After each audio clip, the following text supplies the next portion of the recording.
जय हिंद दोस्तों, स्वागत है आपका एक नए वीडियो में। दोस्तों, आज के इस वीडियो में हम डिस्कस करेंगे हिस्ट्री के बारे में। अगर आप क्लास 12th का एग्ज़ाम दीजिएगा या क्लास 10th का एग्ज़ाम दीजिएगा तो ये वीडियो आपके लिए बहुत ज़रूरी है, क्योंकि आज के इस वीडियो में हम बताएंगे कि हिस्ट्री का आप प्रिपरेशन किस प्रकार से कर सकते हैं, किस प्रकार से आप 90+ स्कोर कर सकते हैं, क्लास 10th हो या क्लास 12th, किसी भी क्लास में। आज हम स्ट्रैटेजी के बारे में बताएंगे, क्या क्या स्ट्रैटेजी आपको बनानी चाहिए एग्ज़ाम के लिए, किस प्रकार से आप प्रिपरेशन करें, टोटल A to Z आज हम बात करेंगे। दोस्तों, आज के इस वीडियो में मैं जो आपको बताऊंगा, अगर वो आपने फॉलो कर ली, अपना ली, तो कम से कम समय में आप एक अच्छा स्कोर ला सकते हैं, क्लास 12th हो या क्लास 10th, किसी भी एग्ज़ाम में। तो आपको सिर्फ मैं जो आपको बताऊंगा आज, वो आपको ध्यान से सुनना है और देखना है, समझना है। तो चलिए वीडियो की शुरुआत करते हैं। दोस्तों, हिस्ट्री में अगर आपको एक अच्छा स्कोर करना है या बोल सकते हैं आपको टॉप करना है, सबसे पहला प्रिपरेशन से पहले आपको करना है क्या है, सिलेबस का अच्छा से पहले आपको अध्ययन करना है, नॉलेज लेना है। चैप्टर वाइज क्वेश्चन कहाँ से आ रहे हैं या बोल सकते हैं चैप्टर वाइज कितना वेटेज है, ये आपको पहले पता करना है। देखिए दोस्तों, हिस्ट्री का आप प्रिपरेशन करने जा रहे हैं तो बेसिकली बात है, हिस्ट्री में चैप्टर्स होंगे, तो आपको ये पता होना चाहिए कि हर चैप्टर से कितना मार्क्स का क्वेश्चन एग्जाम में आ रहे हैं, एक एक चैप्टर का वेटेज क्या है एग्जाम के पॉइंट ऑफ व्यू से, ये आपको पता होना चाहिए।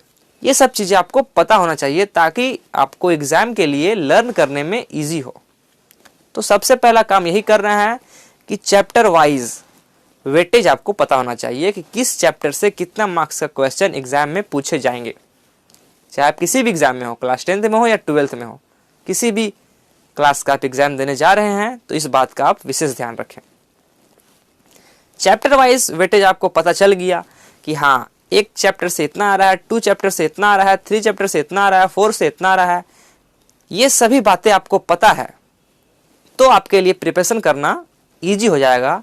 देखिए दोस्तों, जो स्टूडेंट होते हैं यहीं पे मिस्टेक करते हैं, उनको पता नहीं होता है कि किस चैप्टर से कितना वेटेज आ रहा है, किस चैप्टर से कितना पढ़ना है। बस क्या करते हैं, वो पढ़ने निकल जाते हैं, पढ़ो, आगे पीछे कुछ देखते नहीं है, डायरेक्ट पढ़ना स्टार्ट, इसीलिए वो पीछे रह जाते हैं। तो आपको स्मार्ट वर्क करना है, नॉट हार्ड वर्क। दोस्तों, चैप्टर वाइज वेटेज का आपने अच्छा से अध्ययन कर लिया, आपको पता चल गया कि किस चैप्टर से कितना मार्क्स क्वेश्चन आ रहे हैं। अब आपको क्या करना है, अपना प्रिपरेशन स्टार्ट करना है। एक एक चैप्टर को आप अच्छे से स्टडी कीजिएगा, आपका जो कॉन्सेप्ट है वो क्लियर होना चाहिए। तो दूसरा यही है कि आपका कॉन्सेप्चुअल क्लैरिटी होनी चाहिए। हर एक एक टॉपिक को एकदम बेसिक से पढ़िए, बेसिक से लेके एडवांस लेवल तक आप पढ़िए। एक एक टॉपिक आपका क्लियर होना चाहिए, कोई डाउट नहीं होना चाहिए, चीज़ों को अच्छे से आप अंडरस्टैंड कीजिए, जिससे आपका कॉन्सेप्ट क्लियर हो। दूसरा आपको यही करना है, कॉन्सेप्चुअल क्लैरिटी। जितने भी आपके चैप्टर्स हैं, चाहे 10 हो, 11th हो, 12th हो, जितने भी चैप्टर्स हैं, उसका एकदम बेसिक से लेके एडवांस लेवल तक आप पढ़िए। जहाँ ट्यूशन पढ़ते हैं उनसे बोलिए कि हमको अच्छे से समझाइए, पूरा कॉन्सेप्ट को आप समझिए और आप चीज़ों को तैयार कीजिए। दोस्तों, अच्छी तरीके से पढ़ाई करने के बाद आपका कॉन्सेप्ट पूरा क्लियर हो चुका है। अब क्या करना है आपको, तीसरा जो मोस्ट इंपॉर्टेंट बात है वो है प्रीवियस ईयर क्वेश्चन पेपर। आपको प्रीवियस 7 ईयर क्वेश्चन पेपर को निकालना है और एनालिसिस करना है, अच्छे से उसका अध्ययन करना है, किस प्रकार से क्वेश्चन पूछे जा रहे हैं, इन सभी बातों का आपको ध्यान रखना है। और आपको प्रीवियस 7 ईयर क्वेश्चन पेपर को जरूर सॉल्व करना है, उसको आप प्रैक्टिस कीजिए, अच्छे से आप उसको याद कर लीजिए, ताकि एग्जाम में आपका वो क्वेश्चन आए, अगर रिपीट हो तो छूटे ना। तो तीसरा आपको प्रीवियस ईयर क्वेश्चन पेपर पे ध्यान देना है। दोस्तों, चौथा होता है आपका मॉक टेस्ट। एग्जाम से 1 से 1.5 महीना पहले आप पूरा सिलेबस पढ़ के ख़त्म कर लीजिए, उसके बाद आप मॉक टेस्ट देना स्टार्ट कीजिए, क्योंकि जितना आप मॉक टेस्ट दीजिएगा उतना आपको अपनी गलतियों के बारे में पता चलेगा, आप क्या क्या गलती कर रहे हैं ये आपको पता चलेगा। तो 3 घंटे का मॉक टेस्ट आप घर में बैठ के ईमानदारी के साथ में दीजिए। उससे आपको अपना टाइम मैनेजमेंट का भी पता चलेगा कि किस प्रकार से आप टाइम मैनेजमेंट कर पा रहे हैं या नहीं कर पा रहे हैं। इसलिए मॉक टेस्ट देना बहुत ज़रूरी है। दोस्तों, आप मॉक टेस्ट भी दे चुके हैं, सब कुछ कर लिए, अब आ गया आपका एग्ज़ाम देने आप एग्ज़ाम हॉल में जा रहे हैं। तो वहाँ पे आप एग्ज़ाम देने जब जाइएगा तो कुछ कुछ चीज़ें हैं जो आपको ध्यान में रखनी है। सबसे पहला, जब आप आंसर लिखिएगा, जाहिर सी बात है हिस्ट्री में आपको लॉन्ग आंसर लिखने पड़ेंगे। लॉन्ग आंसर के लिए आपको क्या करना है, स्पेशली हर लॉन्ग आंसर के लिए आपको फैक्ट्स याद करने हैं। दोस्तों, आपको जितना भी प्रिपरेशन करना था आपने कर लिया, अब आ गया आपका एग्ज़ाम। जस्ट आप एग्ज़ाम देने जा रहे हैं, या बोल सकते हैं कि बस एग्ज़ाम आने में 15 दिन का देरी है, उसके बाद एग्ज़ाम आ जाएगा। तो इन 15 दिनों में क्या करें? दोस्तों, बहुत सारे ऐसे भी स्टूडेंट होते हैं जिन्होंने साल भर कुछ पढ़ाई नहीं करते हैं, उनको पास होने से मतलब होता है कि भाई कैसे भी करके हम पास हो जाएं। उनके लिए भी मेरे पास 2-3 टिप्स हैं, अगर वो इसको अप्लाई करते हैं तो वो पास भी हो सकते हैं, जस्ट 1 महीना पढ़ के। तो क्या टिप्स? अगर आप सिर्फ पास होना चाहते हैं, या बोल सकते हैं कि ज़्यादा हमको परसेंटेज नहीं चाहिए, हल्का भी आ जाएगा चल जाएगा, तो आप क्या कीजिए, प्रीवियस 6 ईयर क्वेश्चन पेपर को आप पूरा रट लीजिए।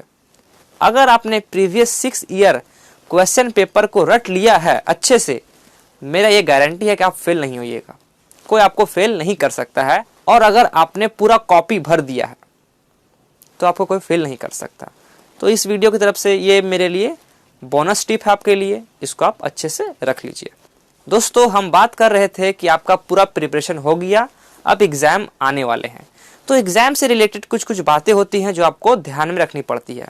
सबसे पहला बात, आप जब एग्ज़ाम हॉल में जाते हैं और जब आंसर्स लिखना स्टार्ट करते हैं, जाहिर सी बात है हिस्ट्री में तो आपको लॉन्ग आंसर्स तो लिखने ही पड़ेंगे। उसके लिए क्या करना है, कुछ कुछ बातें आप जब लिखिएगा आंसर्स तो आपको ध्यान में रखनी है। पहला, आपकी जो हैंडराइटिंग है वो ख़राब नहीं होनी चाहिए, हैंडराइटिंग आपकी अच्छी होनी चाहिए। अच्छी हैंडराइटिंग रहेगी, आपको अच्छा मार्क्स मिलेगा। दूसरा, आपको वर्ड मिस्टेक नहीं करना है, स्पेलिंग जो एरर होता है वो आपको नहीं करना है, अगर वो आप करते हैं तो आपका मार्क्स काट दिया जाता है। तीसरा, आपको पॉइंट टू पॉइंट लिखना पड़ता है, ज़्यादा इधर उधर की बातें मत लिखिए, जो पूछा गया है वो लिखिए। चौथा, दोस्तों, एक अच्छा आंसर वह होता है जिसमें आप तथ्य डालते हैं, इसीलिए जब आप लॉन्ग आंसर्स लिखते हैं हिस्ट्री का, उसमें आप फैक्ट्स डालने की कोशिश कीजिए, जैसे कि इम्पोर्टेंस डेट, इम्पोर्टेंस हेडिंग हो गया, इम्पोर्टेंस कुछ बात हो गया, ये सब चीज़ें आप डाल सकते हैं, ऐड कर सकते हैं, जिससे क्या होगा, एग्जामिनर आपके ऊपर में इम्प्रेस होगा, उसके ऊपर में एक इम्प्रेशन जमेगा। इसीलिए आपका जो लिखावट भी है, हैंड राइटिंग, ये बहुत मायने रखती है आपके मार्क्स दिलाने में, क्योंकि अच्छी हैंड राइटिंग रही तो आपका मार्क्स भी अच्छा मिलेगा। तो इन सभी बातों पर आपको ध्यान रखना है। तो दोस्तों, ये सभी बातें आप समझ गए कि जब एग्ज़ाम देने जाइएगा तो क्या क्या चीज़ें आपको ध्यान में रखनी है पेपर लिखते समय। कुछ और बातें हैं जो आपको ऐड कर लेनी है उसी में। दोस्तों, आप क्लास 12th का एग्ज़ाम देने जा रहे हैं या क्लास 10th का एग्ज़ाम देने जा रहे हैं, कोई भी एग्ज़ाम देने आप जा रहे हैं, एक बात मेरी आप हमेशा ध्यान में रखिएगा, कोई भी क्वेश्चन हो छूटना नहीं चाहिए। आपको सारे के सारे क्वेश्चन अटेम्प्ट करने होंगे। अगर आपको क्वेश्चन छूट जाता है तो आप टॉप तो नहीं कर सकते, क्योंकि क्वेश्चन छूट गया आपका वहीं पे मार्क्स कट जाएगा, आप टॉप कैसे कीजिएगा। इसीलिए कोई भी क्वेश्चन आपका छूटना नहीं चाहिए। एनी रीज़न हो सकता है, आपको टाइम नहीं मिला, हो सकता है कि आपका क्वेश्चन आता नहीं है, तो आप क्या करें दोस्तों, टाइम नहीं मिला, इसके लिए आपको टाइम मैनेजमेंट करना पड़ेगा। मान लीजिए कोई क्वेश्चन आपको नहीं आ रहा है, तो उसके बदले में आपको जो क्वेश्चन आ रहा है उसको आप लिख डालिए, लेकिन लिखिए, छोड़ना नहीं है। कोई भी क्वेश्चन हो आपको छोड़ना नहीं है, कुछ भी लिख डालिए, लेकिन लिख डालिए। पेपर पूरा भर के आना है आपको, ये बात आप ध्यान में रखिए। पूरा पेपर, जितना आपको पेजेस मिलते हैं एग्जाम में, पूरा भर दीजिए अच्छे से हैंड राइटिंग से। क्वेश्चन छूटना नहीं चाहिए, क्वेश्चन छूट गया बहुत प्रॉब्लम होगी। इसीलिए ये सब बातें आप ध्यान में रखिए कि क्वेश्चन छूटना नहीं चाहिए। दोस्तों, आज का जो वीडियो है इसको अब मैं सम अप करता हूँ। आपको हिस्ट्री में टॉप करना है, उसके लिए 4-5 चीज़ आपको ध्यान में रखनी है। सबसे पहला, प्रिपरेशन करते समय आपको सिलेबस का वेटेज पता होना चाहिए। दूसरा, आपको क्या करना है, आपका हर एक एक चैप्टर का कॉन्सेप्चुअल क्लैरिटी होनी चाहिए। तीसरा, आपको मैंने बताया प्रीवियस ईयर क्वेश्चन पेपर जो आपको याद कर लेनी है या प्रैक्टिस कीजिए। चौथा, मॉक टेस्ट दीजिए रेगुलरली 3 घंटा बैठ के। पांचवा, एग्जाम से रिलेटेड कुछ मैंने आपको जानकारी दी। छठा, मैंने उन लोगों को जानकारी दिया जो जस्ट पास होना चाहते हैं, जिन्होंने कुछ पढ़ाई नहीं करी है, उनके लिए मैंने जो जानकारी दिया है वो इनफ है। अगर वो भी कर लेते हैं तो मेरे हिसाब से 40-50% तो लेकर आ ही जाएंगे, सिर्फ वही कर लेते हैं तो आज के वीडियो में इतना ही है। मिलते हैं नेक्स्ट वीडियो में, तब तक के लिए जय हिंद।